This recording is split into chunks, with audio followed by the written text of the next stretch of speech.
Mas vamos começar por esse jogo que acabou agorinha, né, lá em Porto Alegre, na Arena do Grêmio. Esse 3-2, uma virada até rápida, né, do Grêmio no segundo tempo, quando conseguiu fazer um empate, fez uma sequência, ele fez o segundo, o terceiro, tomou o gol do Luiz Araújo no final, mas é uma vitória importante. O seu Sport TV roda os melhores momentos para quem não estava ligado.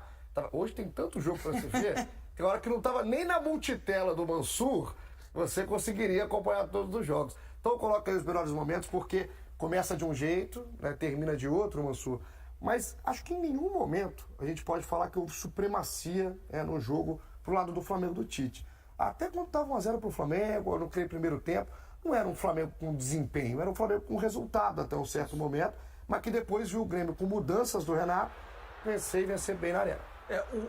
Se a gente for pensar em termos de domínio, ou de ter alguma vantagem, alguma superioridade no jogo, talvez os primeiros 15 a 20 minutos do Flamengo, o Flamengo levava alguma vantagem, especialmente porque o Grêmio fazia os seus encaixes habituais, né, quase encaixes individuais de marcação, e que você tinha o JP Galvão marcando na saída de bola os dois zagueiros do Flamengo, os outros atacantes um pouco mais de lado, o Galdino e o Bessosi, encaixavam nos laterais e vinha o PP e o Vila Sante marcar Thiago Maia e Pulgar nessa saída de bola. Com isso sobrava a linha de 5 do Grêmio contra os 4 homens de frente do Flamengo. Ou um dos zagueiros saía para buscar o Arrascaeta abrindo espaço na linha de defesa, ou o Arrascaeta sobrava um pouco ali por trás. O Flamengo conseguia encontrar um pouco de espaço, quando se estabelecia no campo de ataque, conseguia encontrar um pouco de espaço. Aos poucos, o Grêmio começou a ganhar mais duelos, o Flamengo teve muita dificuldade com a sua saída de bola, muita dificuldade mesmo de encontrar um passe às costas da pressão, tá aí o gol do Cebolinha, e o jogo passa a ser um jogo equilibrado, a bola fica um pouco mais de tempo no campo defensivo do Flamengo. Agora, num desarme do Ayrton Lucas surge esse lance. E por que é importante frisar a questão do desarme? Quando você tem um time que marca muito por encaixe, esse time sofre um desarme quando ele está indo para o campo ofensivo, quase todos esses encaixes de marcação vão se desfazendo, um por um. E aí o Flamengo consegue chegar no gol numa jogada pessoal também do Cebolinha, que ele ganha alguns duelos seguidos. O segundo tempo do Flamengo é bem ruim e é melhor do Grêmio. Especialmente o Grêmio cresce, o Grêmio ameaçava, tinha mais a bola, conseguia ficar um pouco mais no campo do Flamengo, mas cresce principalmente a partir da mexida em que o Renato abre mão de um dos 3 zagueiros, como o Flamengo já tinha muita dificuldade de sair de trás, porque geria mal a sua posse de bola. O Renato abre mão de um dos 3 zagueiros e consegue colocar um pouco mais de pressão no Flamengo. Surge o lance na tabela Ferreira-Cristaldo e surge o gol do 1-1. E aí são duas coisas que me chamaram a atenção, né? Primeira delas, pelo lado do Grêmio, como o Grêmio conseguiu passar a agredir mais o Flamengo. Recuperar rapidamente a bola, agredir mais e ter mais gente no campo ofensivo. E por outro lado, essa é uma discussão que eu acho que talvez vá acompanhar esse Flamengo do Tite, que é claramente um time ainda de um treinador que no seu terceiro jogo, e é normal que seja assim, vai tentando tatear e encontrar as melhores opções. Esse Flamengo, desde o início do ano, não consegue se equilibrar. Se é verdade que o Flamengo perdia muito a bola porque administrava mal a posse de bola no segundo tempo e devolvia a bola para o Grêmio com muita facilidade, por outro lado, essa foi a primeira vez desses 3 jogos que o Tite observou o time um período maior sem os 2 volantes, sem Pulgar e Thiago Maia juntos, porque ele tira o Pulgar no intervalo para a entrada do Everton Ribeiro. Que estava amarelado. E a quantidade de duelos na disputa física que o Flamengo começa a perder chama atenção também. O Flamengo teve dificuldade nisso. Então, a maior qualidade técnica do Flamengo, desde o início do ano, não tem combinado com competitividade. E isso é um dilema que vem acompanhando treinador após treinador nesse Flamengo.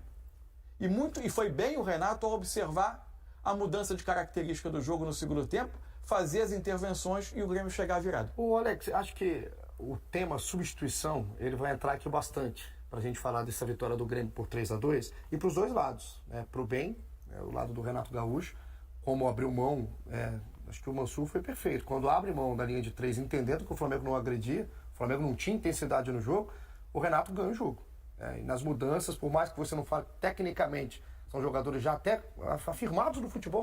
Garoto. E só um detalhe, desculpa, claro. Só um detalhe, embora a entrada do Cristaldo, que é um jogador importante, o meia que tem o último passe, que vai muito bem perto da área, eu me surpreendi dele não ter começado o jogo. E acho que o Grêmio sentiu falta de um jogador com essa característica no primeiro tempo. Eu não estou dizendo que ele errou ou não errou. Estou dizendo que o jogo mostrou E o Grêmio sentia a falta desse tipo de jogador.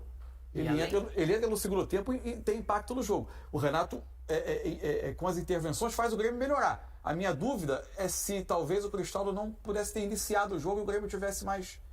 Porque pro lado do Flamengo, Alex, e o que muito se fala aqui na hashtag troca de passe, que você participa com a gente também, são as mexidas do Tite hoje. A gente falava no fim de semana, na vitória do Flamengo para cima do Vasco, a gente comentou aqui, né, Alex? Mantendo um padrão. Exatamente, é aquele padrão que vem mantendo o Tite, não testando tanto, até pelo pouco tempo que ele tem de trabalho, e ganhou o jogo talvez nas mudanças, né, naquele Vasco e Flamengo. O Ramon Dias testou algo, né, tirar o Zé Gabriel, botar o Jair, e ali parece ter perdido um pouquinho o jogo e o Flamengo vence o jogo.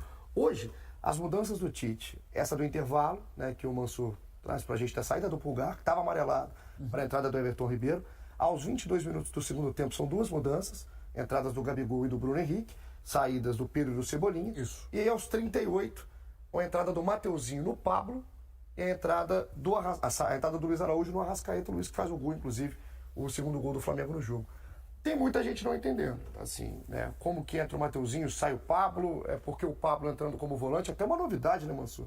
Que a gente falava aqui, é curioso ver o Mateuzinho entrando por dentro, né? Uma função de segundo volante de meio campo. Se tinha o Vitor Hugo até como opção no banco de reservas. O Thiago Maia foi fazer a zaga. O Maia vem, né, para fazer a zaga junto com o Léo Pereira. Como explicar hoje, talvez, uma mudança um pouquinho fora do padrão que vem fazendo o Tite? Assim, eu acho que o que pode se explicar, pelo menos do Gerson, como a falta, de repente, do Cristaldo, que o Mansur falou bem, o primeiro tempo, muito da parte é que o Flamengo marcava mais com seus 3 zagueiros, mais a outra linha para cá, e esses volantes aqui, ele tinha um espaço, então o Flamengo conseguia rodar a bola e vinha trazendo o Grêmio para trás, né? Então na transmissão ficou muito claro, em muitos momentos o Grêmio ele não conseguia pegar. Quando ele adiantou e conseguia pegar realmente desses volantes, ele melhorou o jogo dele. Por esse domínio nesse meio, pode ser que o Tite tenha pensado, falou, poxa vida, se eles não estão de repente marcando tanto aqui, eu vou às vezes fazer essa troca, que não pode ser só por um cartão amarelo, né? Ele deve ter pensado em algo, poxa vida, eu vou ter o controle, colocar mais um, eu venho com o Gerson pra cá, tô tentando entender aquilo que de repente ele fez. E não deu tão certo, porque daí o Grêmio até parece que ficou, e não é pelos jogadores, que não é pra ser. O Bruno Henrique depois entra também, acabou não entrando também, parece que ficou meio apagado a parte anímica, assim, né? Ficou meio passivo. Pegada, em algum momento. Ficou mais displicente também por mérito do Grêmio, que atrás do placar, ele com mais ação. Ele com as trocas, ele realmente acabou forçando muito desses erros do Flamengo. E aí eu acabo comemorando, assim, que a gente tinha falado a questão do Ferreirinha, né, cara? Dele ter entrado. Logo que ele entrou, ele tomou o cartão da mão. Falei, puxa vida, Ferreira, aí fica difícil de defender, né? O assunto ontem aqui, né? Lembra que nós falamos? E ele é um jogador super importante. É isso que o futebol ele te dá de oportunidade, na verdade. É só o campo que ele vai te dizer. E o Grêmio sentiu praticamente essa fragilidade nesse momento, que foi mais emocional e pode ter sido física também, porque... do jogo passado, a gente até falou ontem também que ele levou até o Fábio Massaredinho, o preparador físico, para a coletiva, para poder de repente entender tudo isso. E é lógico que tudo isso o Renato também, com a comissão dele, é muito inteligente, eles viram e começou a pressionar realmente aonde o Flamengo ia ter a tendência era ter uma melhor qualidade de posse de bola, mas uma transição defensiva ou sem a bola iria também acabar sofrendo mais, como vem o ano todo.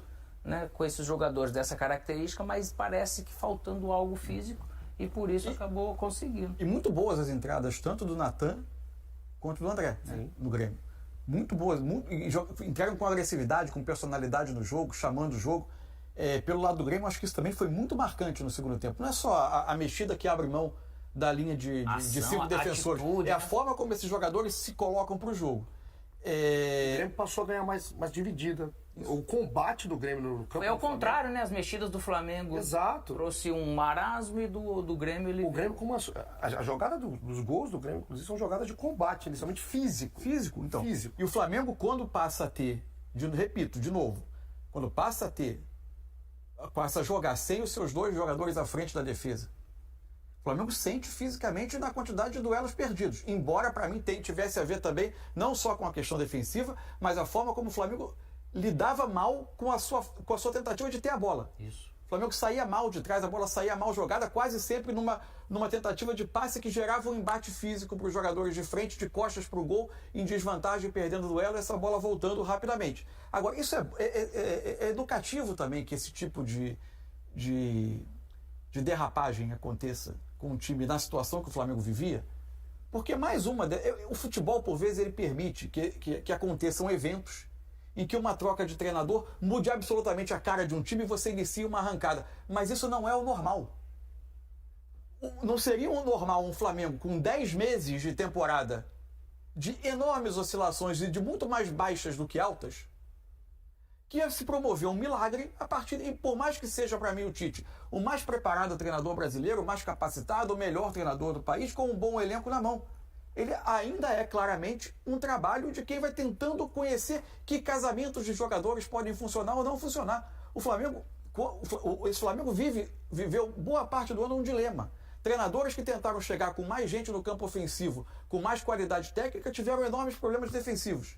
E esse Flamengo, por exemplo, no jogo de hoje, quando teve a sua linha de 4, seus 2 volantes à frente mais posicionados, o Flamengo conseguiu construir um gol numa roubada de bola e uma saída rápida, mas o Flamengo chegava com pouca gente à frente. O Flamengo não era um time agressivo. O Flamengo, por vezes, atraía um defensor do Grêmio para fora da linha defensiva por causa dos encaixes do Grêmio. Faltava alguém para atacar esse espaço.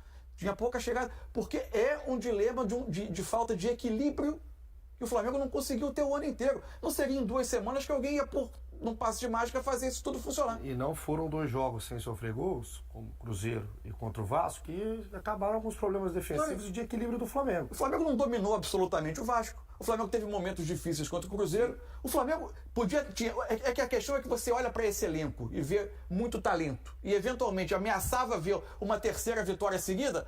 Você tende a achar que está diante de uma arrancada que pode dar título. O Flamengo não tem cara de time que vai dar uma arrancada para ser campeão brasileiro. Eu penso, Alex, que quando a gente vai olhando a tabela, a gente entrou na 29ª rodada e eu vi muita gente, mais uma vez, entrando em rodada assim. Agora o Bragantino está à caça do Botafogo. O Flamengo, com a chegada do Tite, está à caça do Botafogo.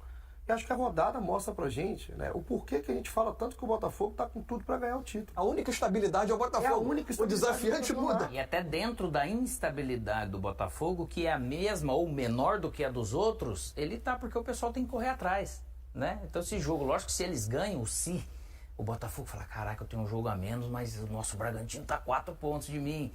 Mas eles também têm que comprovar isso, porque vão ter confrontos difíceis para esse final e o Botafogo tem que se sentir seguro para fazer a parte dele, porque depende só dele. E o Flamengo está em busca de uma retomada até de uma certa identidade, né, Mansur? Esses erros aconteceram muito porque eu tenho a posse, porque eles têm qualidade, mas estava mais lento, com menos objetividade, podendo até fazer, a gente não sabe esse suporte físico, a gente não tem dados para falar, mas nós estamos falando aquilo que às vezes a gente enxerga. E pela experiência que a gente já teve na vida. Então tem alguns movimentos que parece que de repente ele dá uma caída. Isso também é identidade, de você ter sustentação para o tempo todo. E o Tite, certeza que vai trabalhar nisso. Daqui a pouco a gente vai falar mais, né, desse Grêmio e Flamengo, dessa porra. Mas vamos lá para Porto Alegre de novo hoje. É isso, cara. Renato Portaluppi que venceu o jogo para cima do Flamengo. Fala! Foi uma grande vitória, né? Vitória da entrega. Vitória do grupo que estava querendo. Uma vitória que a gente estava precisando dar uma resposta até para o nosso torcedor, porque a gente vinha de alguns resultados negativos e todos os times do Brasil oscilam, melhor dizendo, e o Grêmio andou oscilando assim nos últimos jogos, então era preciso reencontrar a vitória. E, acima de tudo, nada melhor contra um adversário muito poderoso, né? Como é o Flamengo. É difícil enfrentar o Flamengo, seja aqui, seja no Rio de Janeiro, seja em qualquer lugar. Mesmo assim, a gente conseguiu virar. Dar os parabéns ao nosso torcedor, que mesmo quando nós estávamos atrás do marcador, eles incentivaram, porque eu falei que o reflexo do nosso torcedor para o meu grupo é reflexo do time dentro do campo. Não tem uma torcida que vai vaiar um time se o time estivesse entregando dentro do campo. E foi o que aconteceu. Nosso torcedor reconheceu, principalmente no primeiro tempo, e no segundo tempo, com o apoio deles, a gente conseguiu virar. Já dei os parabéns ao grupo. Quanto às substituições, eu estava esperando, porque eu sabia que o time do Flamengo era um time alto, tinha um poderio de cabeceio muito grande. Por isso que eu segurei um pouquinho mais para tirar um dos zagueiros. Coloquei o time um pouco mais para frente. Conseguimos fazer as jogadas, encontrarmos os espaços e viramos o jogo. Tomamos o gol lá no final. Acontece, mas acho que o mais importante de tudo foi a entrega do time, principalmente, volto a repetir, contra um poderoso Flamengo, né? Isso dá uma confiança ainda maior pra gente. Dá os parabéns ao Guerra, ao Antônio Brum e ao Luiz Wagner, porque hoje é quarta, né? Na última, ontem, eu pedi uma reunião com eles no hotel, trocamos algumas ideias, conversamos, e eles foram importantíssimos nessa reunião.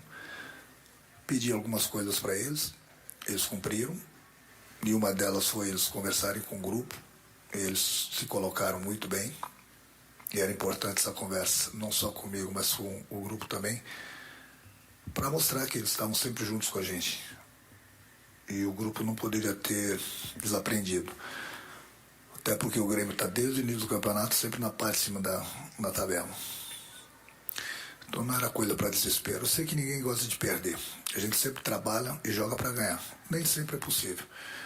Mas acho que, resumindo tudo isso, foi muito importante o reencontro com a vitória. Renato, você falou muito da entrega e de uma vitória de um grupo que estava querendo. Em relação a essa entrega, Renato, qual a relação dessa entrega com o pacto que foi feito entre comissão técnica, direção, jogadores, para buscar essa vaga na Libertadores nos últimos 10 jogos? E se o grupo hoje demonstrou que estava querendo, ele não esteve querendo em algum momento? Bom, então todos os times do Brasil em algum momento não quiseram. Só você vê que não foi só o Grêmio que oscilou. Ninguém gosta de oscilar no campeonato. O grupo sempre quis. Mas acontece. Não tem uma equipe no Brasil que vai sair ganhando de todos os adversários. O Campeonato Brasileiro é um campeonato muito difícil, um campeonato longo, principalmente no segundo turno, nessa reta final, é matar ou morrer. Todo mundo briga por alguma coisa. Para não cair, para uma Sul-Americana, para uma Libertadores, no G4, pelo título. Só que nós conversamos, nós tínhamos que reencontrar a vitória. E nada melhor do que no jogo de hoje. O grupo, o time, ele não correu mais por causa dessa reunião. Nós passamos ainda mais confiança para isso, credibilidade para isso. Porque o Grêmio está brigando na parte de cima da tabela, não é à toa. O tempo todo, desde o início do campeonato. Então, oscilamos em alguns jogos. Faz parte, ninguém gosta disso, mas todos os times do Brasil estão oscilando. Todos, não é só o Grêmio, não. Mas o importante é que nós reencontramos a vitória como uma partida emocionante. Volto a repetir. Parabéns ao nosso torcedor, de novo, pelo apoio que sempre tiveram com a gente. A crítica, o desabafo de um outro torcedor quando as vitórias não vêm é uma coisa super normal. Porque o torcedor também sempre quer ganhar. A gente trabalha para isso. Mas eu acho que hoje o nosso torcedor lavou a alma com o desempenho e com a entrega principalmente da equipe do Grêmio. Renato... Tá aí o Renatão, cara, que entende, Alex, como poucos, né, quando o assunto é Grêmio, elogia e agradece o torcedor e fala da oscilação, né, que é o que a gente falava. Né? Então, se oscilar é que não quer ganhar, ninguém quer ganhar o campeonato, né? Porque a oscilação é normal. Hoje, o quanto de Renato que tem nessa vitória, que a gente está falando de substituição, de percepção de jogo, o quanto que o Renato, né, tá dentro dessa vitória do Grêmio de virada?